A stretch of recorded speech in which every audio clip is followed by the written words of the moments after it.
Thank you, Jasmine.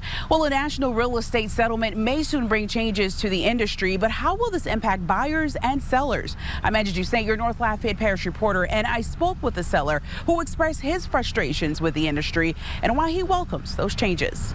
It's that whole big 6%, who's actually getting that? It always comes out of the seller's pocket. It doesn't come out of the buyer's pocket. When Morris Hoffmeyer Jr. put his late parents' home on the market to sell, last little hurdle that we have to finalize their estates, he never imagined he would be doing so amidst a national conversation on real estate. As the executor of his parents' estate, Morris is in charge of selling their home and decided against working with a realtor because of the commission rates. We're selling it as is, where is. It's very minimal work necessary to sell this house that can't really justify 6%, 5%, 2.5%. What is that final number? I shouldn't be responsible for paying your commission to work against me. And that's the feeling of many home sellers around the country.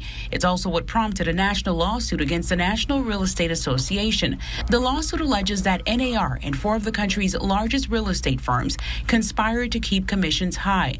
The lawsuit resulted in a $418 million settlement. So how do commissions impact the market? According to Redfin, the typical real estate fee is set at 5 to 6% of a home's price. Buyers and sellers agents charge between 2.5 to 3% commission each.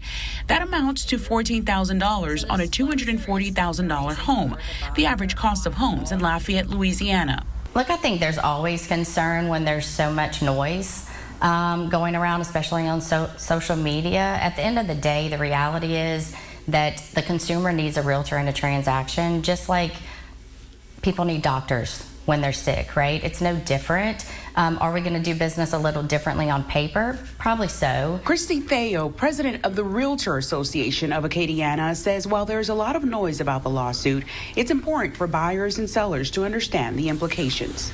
Set commissions have never been a thing. There's never been a mandated 6% or a mandated splitting a 3 and a 3 or a half and a half or anything like that. And real estate experts and attorneys advise anyone who is in the process of buying or selling a home to do their homework to ensure that they're getting the best deals. I'm Andrew Dusaint, your North Lafayette Parish reporter for KATC TV.